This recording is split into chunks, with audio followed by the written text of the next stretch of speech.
আমার বাঁকুড়া পরিপাটি ব্লগসের তরফ থেকে সকল দর্শক বন্ধুদের জানাই নমস্কার।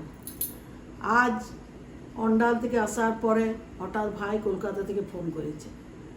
বুনি, হ্যাঁ বল, কেমন আছো? ভালো আছি। পুপু ভালো আছে না? হ্যাঁ। কানাইতে কেমন আছে? ভালো আছে। এ বুনি, তুই এর আগে একটা মুড়ি খাওয়ার ব্লগ দিয়েছিস না?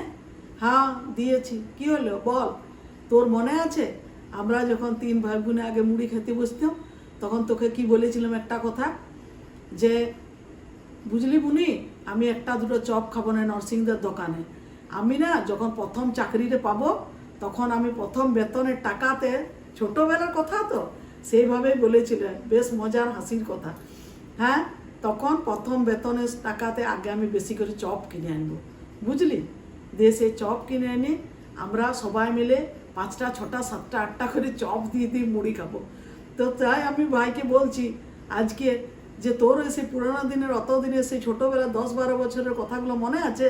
বলছি হ্যাঁ রে বুনি, তাই কি আর মনে না থাকে? এখনো পর্যন্ত ভাই বোনের অন্তরের টানটা তো থেকেই গেছে। আর আমি সারাদিনে তোকে একবার না ফোন করে পারি নাই, যতই কাজের ব্যস্ততা, না বুনিকে একবার ফোন করি। তো আজ তোর সে ব্লগটা দেখে তোর সে আমার পুরোনো দিনের মুড়ি খাওয়ার গল্প আর চপের গল্পটা মনে পড়ে গেল। মনে আছে আমরা চপ ভাগাভাগি করতাম? তো সেই তখন আমি একদিন হঠাৎ বললাম যে বুঝলি বুনি, আমি তো একদিন চাকরি পাবো বড় হয়ে, তখন আমি প্রথম বেতনের টাকাতে বেশি করে চপ এনে পরে খাবো আমরা সবাই মিলে।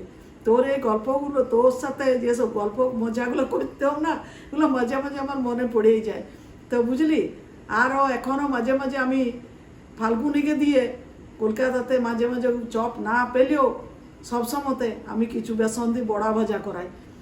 এই আমাদের ভাই বোনের খুরসুটির কটা গল্প সকল দর্শক বন্ধুদের কাছে শেয়ার করে একটু হাসি মজা করলাম। পরের ব্লকে যেন সকল দর্শক বন্ধুদের সাথে আরও নতুন নতুন ভিডিও শেয়ার করতে পারি, এই কটা কথা বলে সমস্ত দর্শক বন্ধুদের নমস্কার জানিয়ে আজকের ব্লগ এখানে শেষ করলাম।